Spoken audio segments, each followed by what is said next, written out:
आज हम दोस्तों इस वीडियो में चौपड़ी माता के इतिहास के बारे में बात करेंगे कि चौपड़ी माता किसे कहा जाता है, चौपड़ी माता कौन है, चौपड़ी माता की साधना किस तरह से की जाती है, अगर चौपड़ी माता सिद्ध होती है तो उससे हम क्या क्या कार्य करा सकते हैं, वो सब कुछ आज के इस वीडियो में जानेंगे। तो जय काल भैरव दोस्तों, स्वागत है आप सबका हमारी रहस्यमय जानकारी चैनल पर। और आज के एक नए वीडियो के अंदर इस वीडियो में हम चौपड़ी माता के इतिहास और उसकी साधना के बारे में बात करने वाले हैं। तो वीडियो को पूरा देखना और ऐसे और भी मिस्टीरियस और रहस्यमय वीडियो अगर आप देखना चाहते हैं तो हमारी इस रहस्यमय जानकारी चैनल को सब्सक्राइब करना बिल्कुल भी ना भूलें। पहले हम दोस्तों बात करेंगे कि चौपड़ी माता कुल कितने प्रकार की आती है। तो देखिए दोस्तों, चौपड़ी माता कुल दो प्रकार की आती है। एक तो माता को भी चौपड़ी कहा जाता है और कोई प्रेत आत्मा हो तो उसे भी चौपड़ी कहा जाता है। आपने कई सारी ऐसी माताओं के नाम सुने होंगे जिन माताओं के नाम के पीछे चौपड़ी शब्द लगता है। अब किस तरह से किसी माता या प्रेत आत्मा को चौपड़ी कहा जाता है, चलिए उसके बारे में जानते हैं। मान लो कोई इंसान तंत्र मंत्र साधना से या फिर किसी अन्य रीत से कोई माता या प्रेत आत्मा को वो अपने घर के दरवाजे पर बिठाता है, वहाँ पर उसकी स्थापना करता है, तो उसे चौपड़ी कहा जाता है। वो उस स्थानक का एक प्रकार का देव कहलाता है। गुजराती में उस स्थानक को चौपा कहा जाता है। घर के चौपे पर बैठी होने की वजह से कोई प्रेत आत्मा हो तो उसे चौपड़ी कहा जाता है, और कोई माता हो तो उस माता के नाम के पीछे चौपड़ी शब्द लगता है।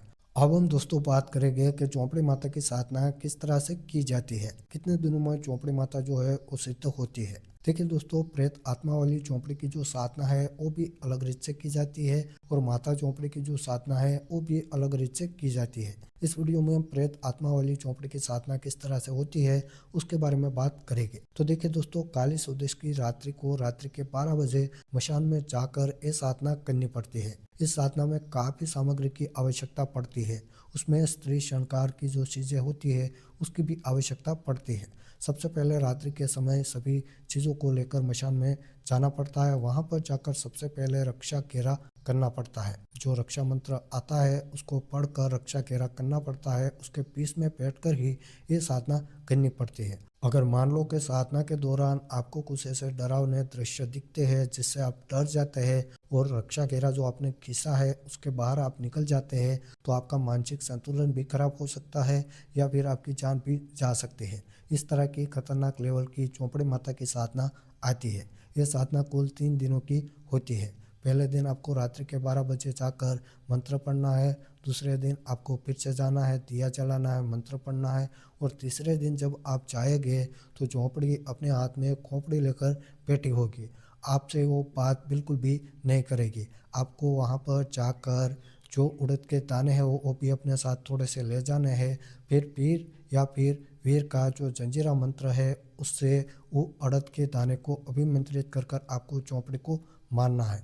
जैसे ही आप चौपड़ी को मारेंगे, चौपड़ी मूर्छित होकर गिर जाएगी। फिर उसके हाथ में जो खोपड़ी है उसे लाकर आपको अपने घर के दरवाजे पर गड्ढा खोद कर वहाँ पर उसको दफना देना है।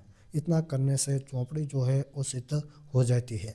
फिर आपको चौपड़ी से कोई भी कार्य कराना है तो उसके लिए जहाँ पर आपने खोपड़ी दफनाई है उस जगह पर आपको एक दिया जलाना है, सुगंधित अगरबत्ती और दारू की धार आपको वहाँ पर देनी है। फिर चौपड़ी का जो मंत्र है उसको 108 बार आपको पढ़ना है।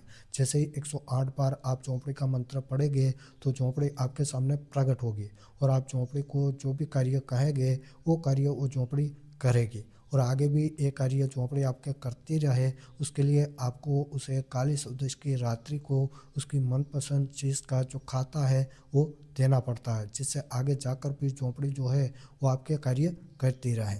तो इस तरह से चौपड़ी की जो साधना है वो की जाती है। तो बस दोस्तों, आज के वीडियो में इतना ही। मिलते हैं अगले न्यू ऐसे ही रहस्यमय और मिस्टीरियस वीडियो के साथ। और ऐसे और भी अगर मिस्टीरियस और रहस्यमय वीडियो देखना पसंद करते हैं आप, तो हमारे इस रहस्यमय जानकारी चैनल को सब्सक्राइब करना बिल्कुल भी ना भूलें।